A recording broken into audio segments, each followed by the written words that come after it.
Bonjour à toutes et à tous. Voilà, j'ai reçu les condensateurs, ces deux ici. Par la même occasion, j'ai voulu aussi changer les deux gros. Alors malheureusement, ceux que j'ai trouvés, ils étaient un peu plus gros que ceux qui étaient montés d'origine.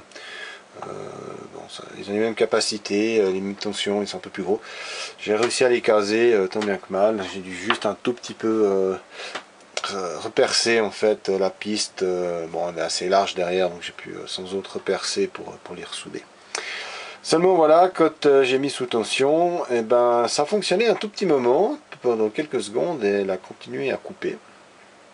Donc toujours le même problème, mais pas au même moment. Donc il y a eu du mieux, mais c'était encore pas ça. Alors j'ai continué à faire mes recherches en chauffant et en refroidissant.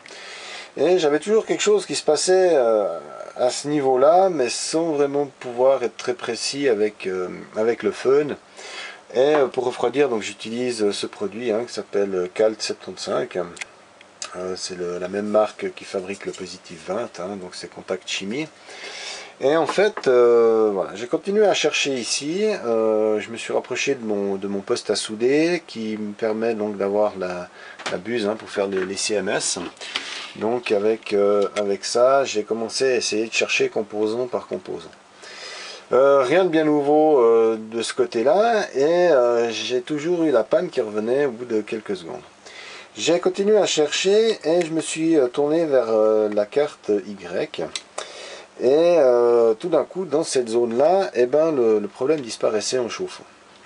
Alors j'ai continué un petit peu à chercher par là, mais j'étais pas vraiment sûr. Alors j'ai continué, j'ai changé deux condensateurs ici. Oups, pardon. J'ai changé deux condensateurs ici, mais le problème était toujours là. Alors là, je commençais un petit peu à fumer, je comprenais pas très bien. Alors je me suis dit peut-être que tout d'un coup c'est les semi-conducteurs, mais j'arrivais pas à chauffer, à refroidir précisément. Donc pour continuer, j'ai pris mon fer à souder avec une panne un peu plus grosse, plate, et j'ai commencé à appuyer sur les condensateurs comme ça et les refroidir les uns après les autres, en leur donnant un petit coup de Calt dessus pour les refroidir. Et en fait, je suis tombé sur un petit condensateur qui est juste caché là derrière. Je vais vous montrer. Donc c'est juste celui qui est là derrière. Et celui-là, en fait, il a un sérieux souci. On a 150 ohms d'ESR. Donc il est bien à 10 microfarads, mais avec un ESR de 250 ohms.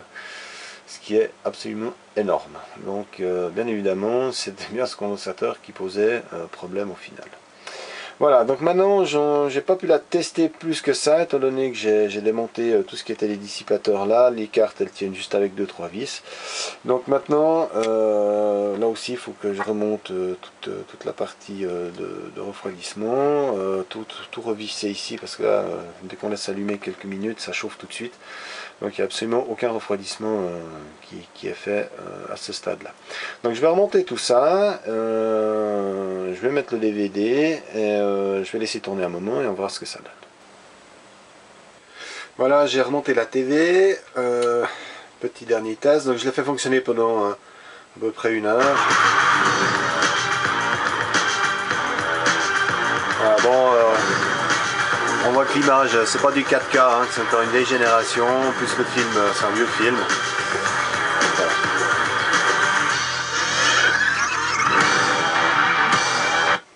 Donc voilà, elle fonctionne. C'était ce petit condo qui posait problème, enfin certainement les autres aussi. Tout ça a fait un tout qui fait qu'on avait des petits problèmes d'allumage. Voilà, j'espère que ça vous aura plu. J'ai d'autres TV là en stock à réparer. Je vous referai une vidéo tout prochainement. Voilà, à tout bientôt.